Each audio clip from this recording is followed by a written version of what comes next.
All right, let's dive deep into this Himachal Pradesh research you sent over. It looks like you're really trying to understand its place on the Silk Road. Yeah, it's a fascinating region. Yeah, and I can tell you want to go way beyond, like, just the basics. Definitely more than just silk, yeah. More than just silk, that's right. And you're in the right place. This deep dive is going to get you there. It's clear Himachal Pradesh was more than just a dot on the map. It was a vital hub. Absolutely, a dynamic hub, crucial to the Silk Road's trade and cultural exchange, even the geopolitics of the time. Right, the geopolitics. Okay, so let's start with the trade itself. I mean, your research mentions everything. Wool, spices, medicinal herbs, even yaks. Yaks, yeah. What stands out to you about this variety? What's really interesting? Well, it all comes back to Himachal Pradesh's geography, that high-altitude terrain. They had things you couldn't find anywhere else. Oh, I see. The wool trade, for instance. Huge. It rivaled silk in its importance. Wow, rivaled silk. Yeah. Think about it, those luxurious Kulu shawls, the carpets, super sought after all along the Silk Road. Okay, yeah, I see what you mean. It's not just textiles, though, right? Right. You've also got medicinal herbs, all these plants unique to the Himalayas. Exactly. Traded, what, all the way to China and the Mediterranean? This is huge. We're talking international trade. Absolutely. It was a massive network. And this flow of goods, it brought people, too, and ideas. And that's where you get this amazing cultural blend that defines Himachal Pradesh. Yeah. You know, Buddhist monasteries right there alongside Hindu temples. Tibetan architecture with Himalayan styles. It's so interesting how that all comes together. Like Tabo Monastery, over 1,000 years old, a major center of learning, pilgrimage, the whole thing. What role did these monasteries play in shaping the region, would you say? Well, think of them as vital points on the Silk Road. They offered shelter, support for travelers, fostered the exchange of knowledge, religious practices, and they really helped spread Tibetan Buddhism through the region. Oh, wow. Yeah. And you can still see that influence today. Not just the architecture, but festivals like Kulu Dusera, even the local cuisine.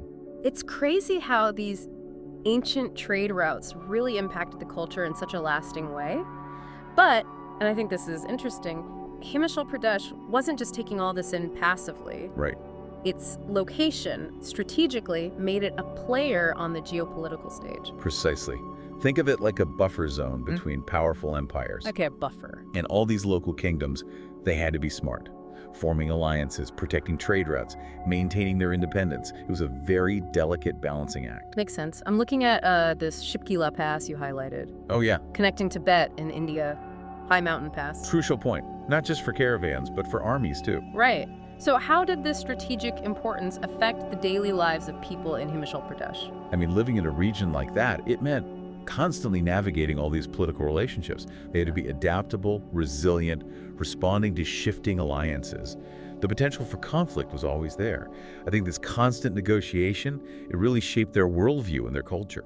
Yeah, it's really what makes Himachal Pradesh so fascinating, this mix of cultural and political forces. The history is layered there. You can see how the Silk Road echoes in everything, from the architecture to even the food.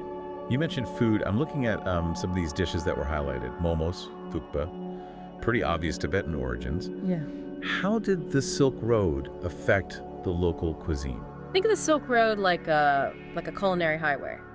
Flavors, ingredients, traveling with merchants, pilgrims. Okay, yeah. And in Himachal Pradesh, you get this incredible blend. Himalayan, Tibetan, even some Central Asian influences in there. Oh, interesting. Yak butter, for example, staple ingredient. You see, it reflects that adaptation to high altitude and the connection to Tibetan culture. All right, it's not even just about the dishes themselves. It's ingredients, cooking techniques, the whole thing. Exactly. And it shows you how resourceful the people were. They took what they had, incorporated these new ideas. They created a unique culinary tradition, a reflection of their heritage, really. It's not just about trade then, right? It's about knowledge, traditions, all of it. Absolutely. And this knowledge exchange wasn't just food or religion either. Art, music, even language. For example, look at the influence of Tibetan art. Those intricate wood carvings you see, the vibrant murals in the temples and monasteries. Those carvings are amazing. I remember seeing pictures. They're so detailed, so intricate. It makes you think about the artisans, their skills, the stories they were telling. It is fascinating to think about them, isn't it? traveling the Silk Road, sharing techniques, inspiration. It's like this cross-cultural artistic dialogue spanning continents. Their work really shows how interconnected the Silk Road world was. And it's not all about those big monuments or artwork, it's everyday stuff too. I was reading about weaving techniques, the dyes, patterns, all incorporated into local traditions. Yeah, even a simple woven shawl can tell you a story of cultural exchange, adaptation, the colors, the motifs, the techniques, all clues to what traveled along the Silk Road. It's wild how these little details can reveal so much about, how interconnected everything was.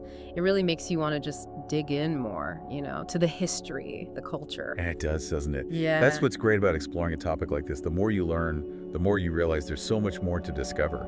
It's a journey. Speaking of journeys, we've talked a lot about the positive aspects of the Silk Road.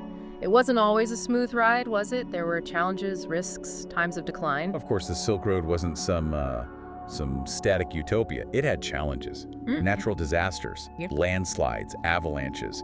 You had political instability, conflicts that disrupted the trade routes. Right, like the Mongol invasions, right, a major turning point for a lot of Asia. What impact did those invasions have on the Silk Road, specifically on Himachal Pradesh? Well, they were a huge turning point. Initially, widespread destruction. But ultimately, they led to a period of stability and, increased trade under Mongol rule. But that stability came with a cost. For places like Himachal Pradesh on the edge of the Mongol Empire, it meant adjusting to a whole new set of political realities, adapting to a powerful new overlord. Makes sense. It really emphasizes, again, that even in those times of chaos, there was still resilience, adaptation. The Silk Road changed, but didn't disappear. Exactly. That adaptability, it's a theme throughout the history of the Silk Road, constantly evolving, responding to challenges, always finding ways to connect people and cultures, even in the face of, adversity. Speaks to the human desire for connection, right? Yeah. We need to exchange goods, ideas, stories, even across these huge distances, cultural divides. Absolutely. That's why the Silk Road is so fascinating. It's not just ancient history. It resonates with us today. Reminds us of the power of connection and the human spirit, exploration, exchange. And it's a story that's still being written, especially in Himachal Pradesh.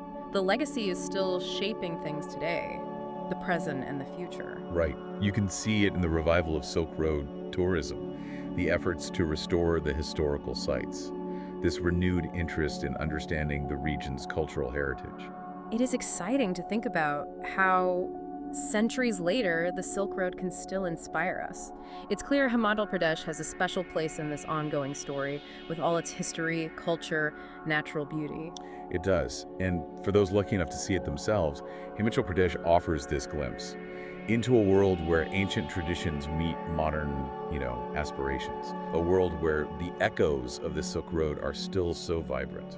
So we've covered a lot of ground here: bustling markets, yak caravans, geopolitics, cultural exchange, the whole thing. What do you think is the biggest takeaway from all this? I think it's realizing that the Silk Road, it wasn't just a trade route, it was like this network of connections, and it shaped, societies across continents. And Himachal Pradesh, being at this crossroads, it embodies that in a really remarkable way. It's true. It's easy to just think about, the exotic goods, far off places. But what really struck me was the people. How resilient they were, adaptable. I mean, they faced so many challenges, and they didn't just survive, they thrived. And they left this legacy that we can still see today. And it's a legacy that has so many layers. It's in the physical things, the monasteries, the temples, the art, the languages, traditions. But it's also in, the intangible things, that spirit of innovation, the desire to connect with people, to share, to build these bridges across cultures. So, listener, after this deep dive, you've got a whole new way to see Himachal Pradesh, right? It's not just a dot on a map. It's this region full of history, culture, part of this bigger human story. Exactly. Imagine yourself, exploring the mountains, the crisp air, visiting Tabo Monastery, seeing this tapestry of cultures that have all come together in this one place, this deep dive. It gives you the tools to really appreciate it. So now that you know all this, what would you want to explore further about Himachal Pradesh and its Silk Road connection? The spiritual side, the art, the food, maybe how these kingdoms maneuvered for power. What's amazing is there's no right answer.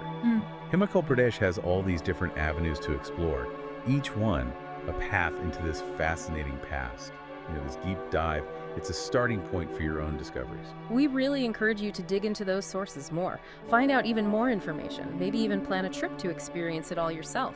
The Silk Road may be ancient history, but its legacy is still alive. It invites us to explore, connect, discover what brings us together, across time, across cultures.